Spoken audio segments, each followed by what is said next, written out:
ভগবান যুধি শূলপাণি বিশ্বাপিত সগিরিজ অশ্রম অদ্যাৎ নিজম মে অন্যে অপি চ অহম অমুনা এব কলেবরেণ প্রাপ্ত মহেন্দ্র ভবনে মহৎ আসনাধম যত যার দ্বারা তেজসা প্রভাবে অথ এক সময় ভগবান দেবাদিদেব মহাদেব যুদ্ধে শূলপাণি ত্রিশূলধারী বিস্মিত সগিরিজ হিমালয়ের কন্যাসহ অস্ত্র অদাত দান করেছিলেন নিজম তার নিজের মেয়ে আমাকে অন্যেরাও চ এবং অহম আমি অমুনা এর দ্বারা নিশ্চিতভাবে কলেবরেণ শরীর দ্বারা প্রাপ্ত হয়েছি মহেন্দ্র ভবনে ইন্দ্রদেবের আলয়ে মহান আসনার্ধম আসনের অর্ধভাগ। অনুবাদ: তারই প্রভাবে আমি যুদ্ধে দেবাদিদেব মহাদেবকে এবং তার পত্নী পার্বতীকে বিস্ময়ান্বিত করতে সমর্থ হয়েছিলাম।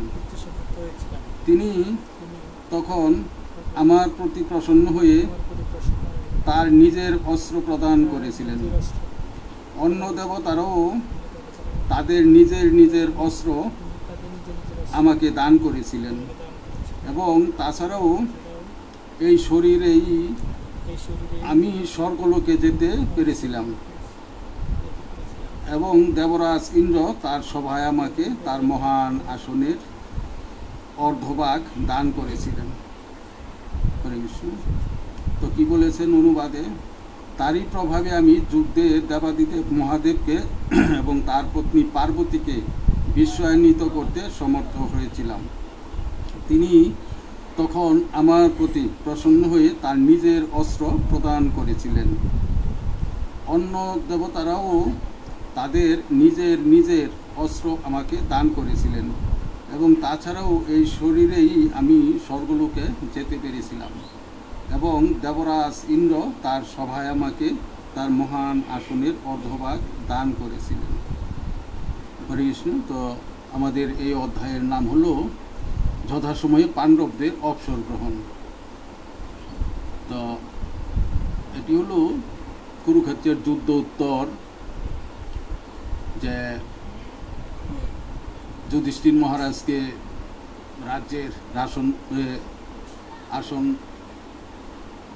রাজ্যের শাসনভার তার হস্তে ন্যস্ত করে ভগবান শ্রীকৃষ্ণ তাকে সেই রাজার স্থানে তাকে অধিষ্ঠিত করেছিলেন এবং তারপর ভগবান শ্রীকৃষ্ণ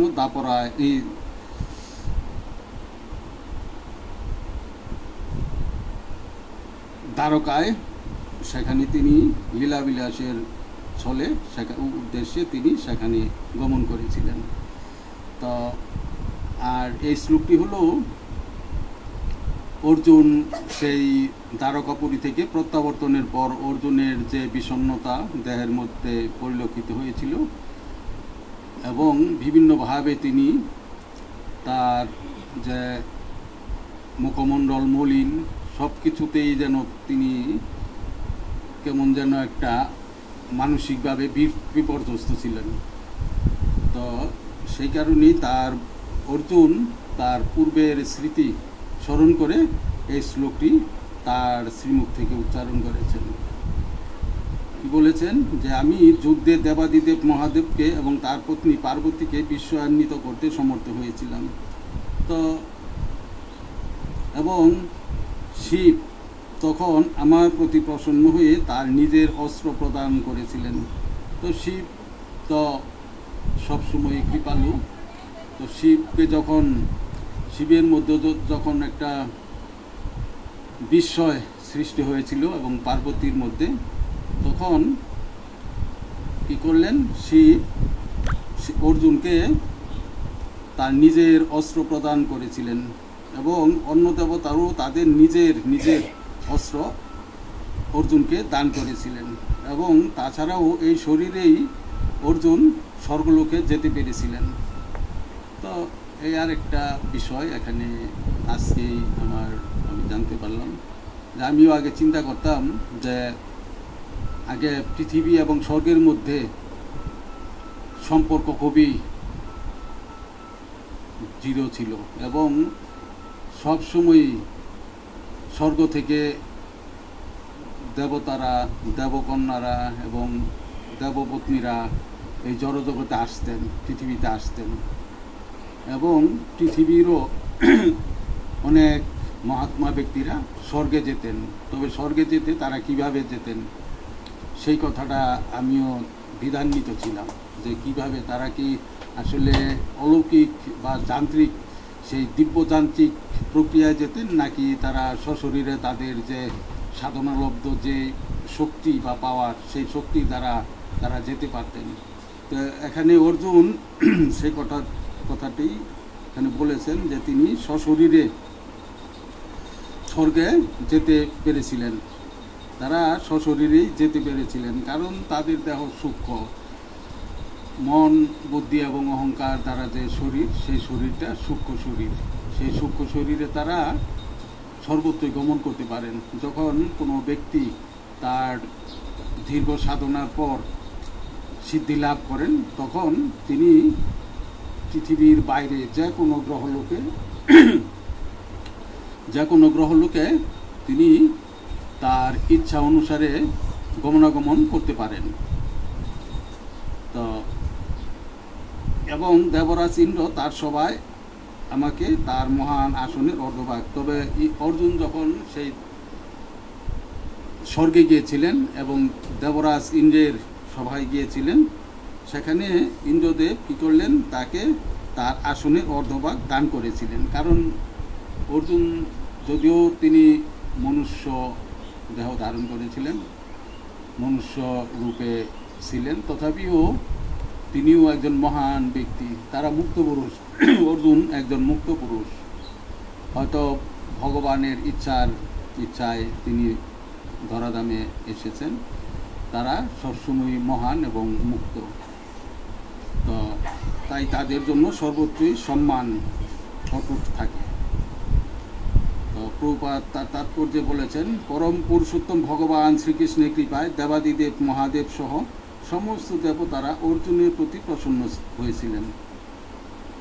পরম পুরুষোত্তম ভগবান শ্রীকৃষ্ণের কৃপায় দেবাদিদেব মহাদেব সহ সমস্ত দেবতারা অর্জুনের প্রতি প্রসন্ন হয়েছিলেন।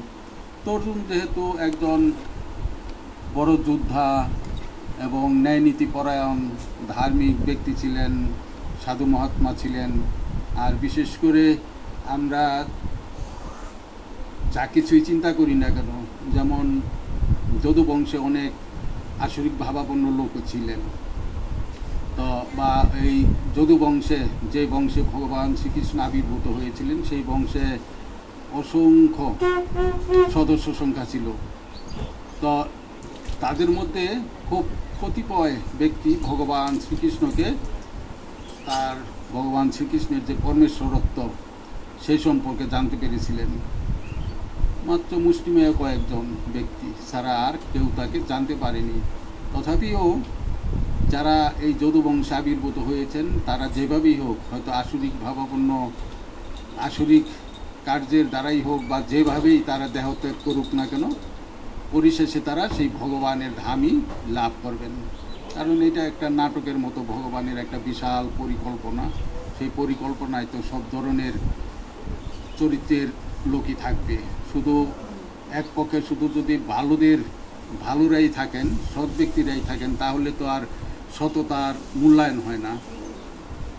জয় পরাজয় এ দুটাই চলমান প্রক্রিয়া পৃথিবীর। তো এখানে যদি পরাজয় না থাকে তাহলে জয়ের কোনো মূল্যায়ন হয় না, জয়ের কোনো কদর থাকে না। তদ্রূপ খারাপ না থাকলে ভালোর মূল্যায়ন হয় না। তো সেজন্যই ভগবানের পরিকল্পনা অনুযায়ী যুদ্ধে দু ধরনের লোকই ছিলেন, এবং যারা পরাজিত হওয়ার তারা পরাজিত হয়েছিলেন, যারা জয়লাভ করার কথা তারা জয়লাভ করেছিলেন। মূলত সবাই মহাত্মা। গীতায় ভগবান বলেছেন যে 4 রকমের পুণ্যকর্মা ব্যক্তিগণ ভগবানের আশ্রয় গ্রহণ করে থাকেন। আর তো অর্থাৎ জিজ্ঞাসা এবং জ্ঞানী। তো যে যেভাবেই ভগবানের কাছে শরণাপন্ন হোক না কেন, প্রত্যেকেই মহাত্মা বলা হয়েছে। ভগবান বলেছেন তারা অত্যন্ত মহাত্মা এবং পুণ্যবান। এক সময় এই ধরনের যারা যে কোনো মনোবৃত্তি নিয়েই ভগবানের কাছে আত্মসমর্পণ করুক না কেন, পরিশেষে তারা শুদ্ধ ভক্তে রূপান্তরিত হতে পারেন। সেটা ভগবানের একটা বিশেষ কৃপা থাকে, কৃপায়। তদ্রূপ যেমন আমরা বিভিন্ন অসুর নিধন, বিভিন্ন যে ভগবান যে সমস্ত লীলা বিলাস করেছেন, তো সে সমস্ত লীলায় অনেকেই অনেক অগাসুর বকাসুর অনেক অসুরদের